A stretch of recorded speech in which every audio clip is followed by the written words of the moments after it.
Assalamu alaikum students. Now we'll discuss Business Mathematics course code 1429 chapter 3. आज का हमारा topic है second degree equation. Second degree equation से मुराद ऐसी इक्वेशन जिसमें एक वेरिएबल की पावर स्क्वायर हो। ऐसी इक्वेशंस को ज़्यादातर क्वाड्रेटिक इक्वेशन भी बोला जाता है। क्वाड्रेटिक इक्वेशन आपने अपनी क्लास 10th में काफ़ी डिटेल में पढ़ा है।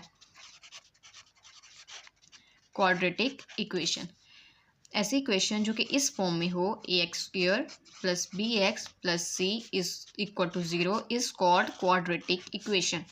क्वाड्रेटिक इक्वेशन को सॉल्व करने के 3 तरीके होते हैं हमारे पास। उसमें पहला तरीका है क्वाड्रेटिक फार्मूला।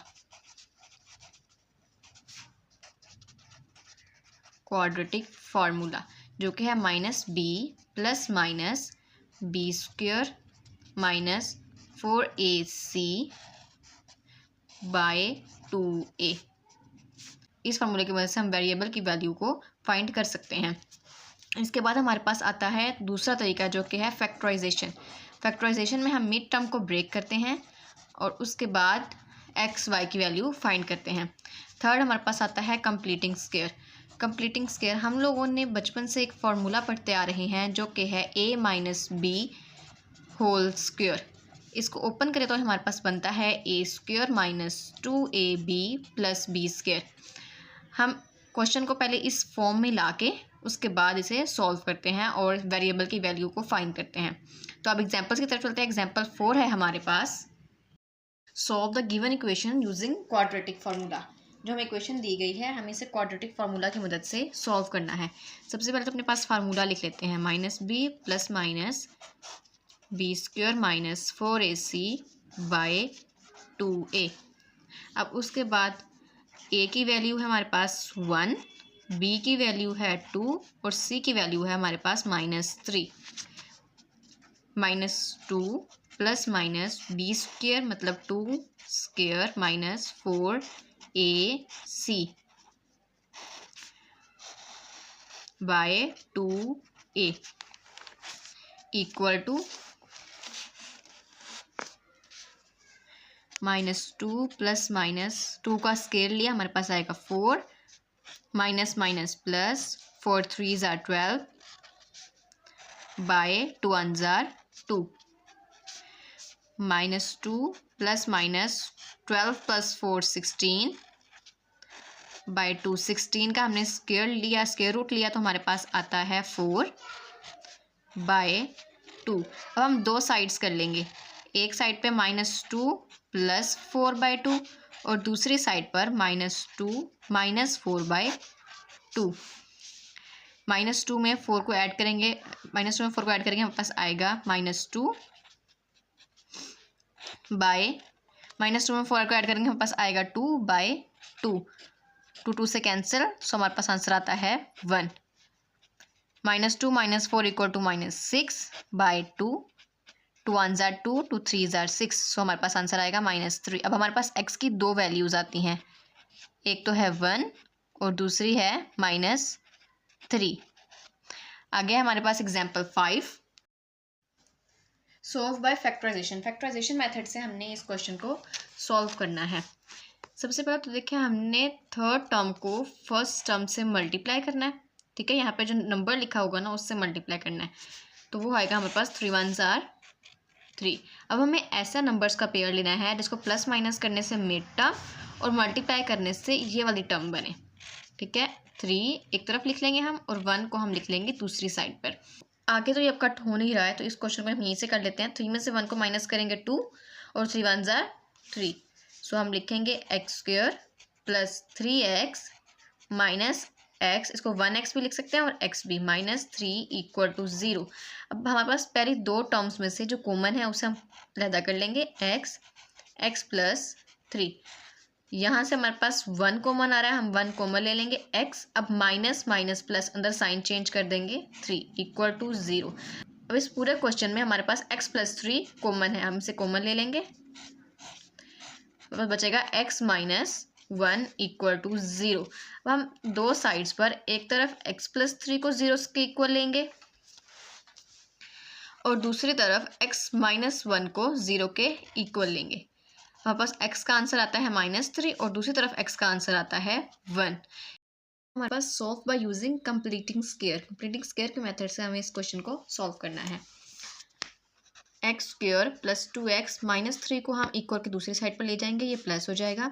उसके बाद हम इस साइड पर a square plus 2ab plus b square ऐसे फॉर्म बनाने की कोशिश करेंगे। ठीक है, ए स्क्वायर मतलब एक्स स्क्वायर प्लस 2a है हमारे पास x, इसे ब्रेक कर लिया। अब b हमारे पास नहीं है, b अगर हम इसको 1 से मल्टीप्लाई करते हैं तो इसे कोई फ़र्क नहीं पड़ेगा, इसलिए हम यहाँ पे b रख लेते हैं 1 को। ठीक है, अब हमने यहाँ पे 1b ऐड कर तो दिया, लेकिन हमारे पास b स्क्वायर भी नहीं है। तो जब हमने मिड टर्म में ही 1 को b रख लिया तो हम यहाँ पे भी 1 के स्क्वायर को ऐड कर लेंगे। अब हम जब एक तरफ ऐड करते हैं तो हम इक्वल की दोनों साइड पर सेम चीज़ को ऐड करते हैं, जैसे कि 1 का स्क्वायर को हमने यहाँ ऐड किया और यहाँ भी ऐड करेंगे। इसके बाद हमारे पास ये बन जाएगा x प्लस 1 का whole square equal to 3 plus 1 का स्क्वायर लिया, हमारे पास आएगा 1।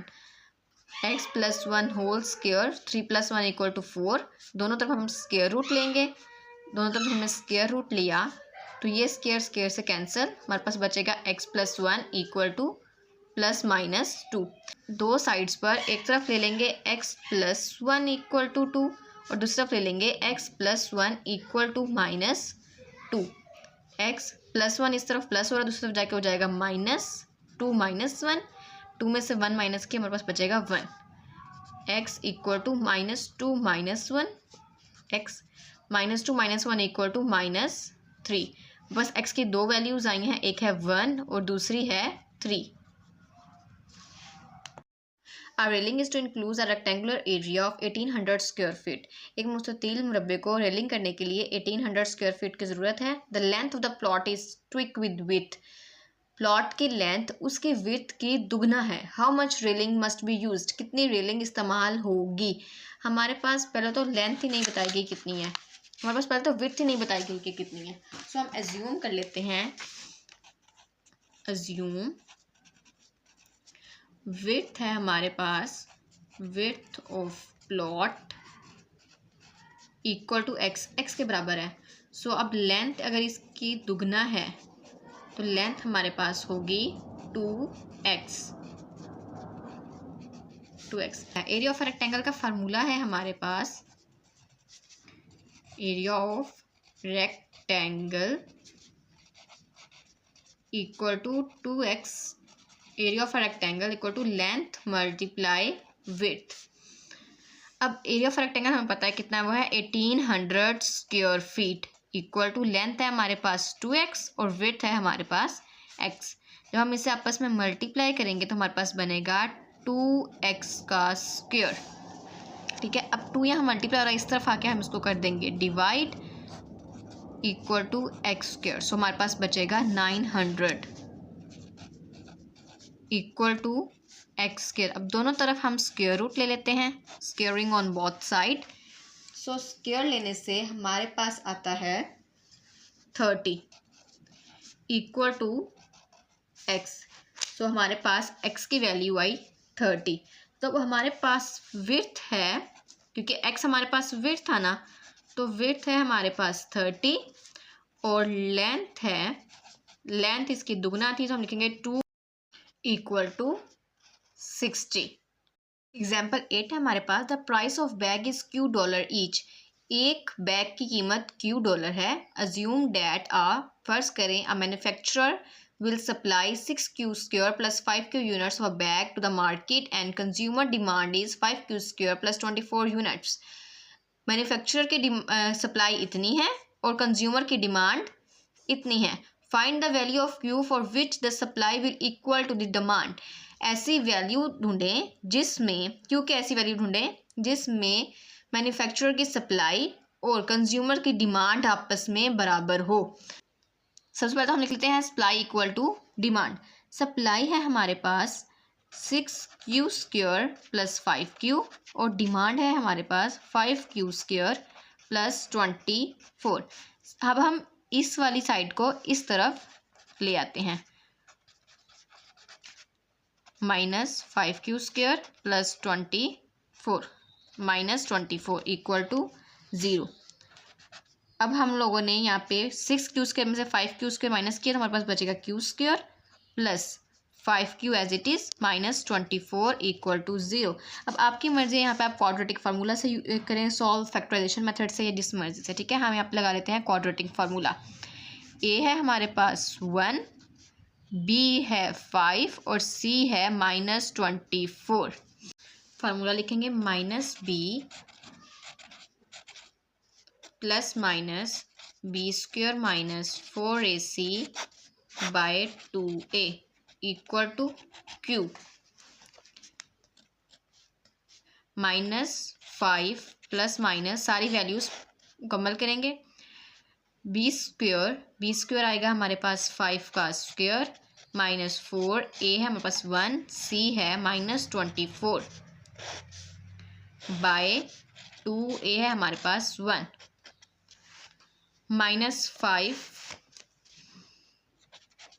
प्लस माइनस 5 का स्क्वायर लेंगे आएगा 25 माइनस माइनस प्लस 24 मल्टीप्लाई 4 है हमारे पास 96 बाय 2 1s are 2। इसके बाद माइनस 5 प्लस माइनस 96 प्लस 25 है हमारे पास 121 बाय 2। 121 का स्क्वायर रूट लेते हैं, हमारे पास आएगा 11 माइनस 5 प्लस माइनस 11 बाय 2। अब हम दो साइड कर लेते हैं, एक को क्यू के इक्वल कर लेंगे माइनस 5 प्लस 11 बाय 2 और दूसरी तरफ हम क्यू के इक्वल कर लेंगे minus 5 minus 11 by 2। Minus 5 plus 11 equal to 6 by 2, 2 1s are 2, 2 3s are 6, तो हमारे पास आंसर इज 3। एंड दूसरी तरफ हम करेंगे minus 5 minus 11 equal to minus 16 by 2, 2 8s are 16 equal to minus 8। यहाँ पे क्यू की दो वैल्यूज़ आई हैं, एक तो माइनस 8 और दूसरी आई है 3। अब माइनस 8 एक नेगेटिव वैल्यू है और क्यू एक प्राइस है, कीमत, तो किसी चीज़ की भी कीमत नेगेटिव नहीं हो सकती। सो ये तो पॉसिबल ही नहीं है। सो हमारे पास क्यू का आंसर आता है 3। सो हम लिखेंगे Q equal to minus 8 is negative number of bags is not possible. So Q equal to 3 supply will equal to demand.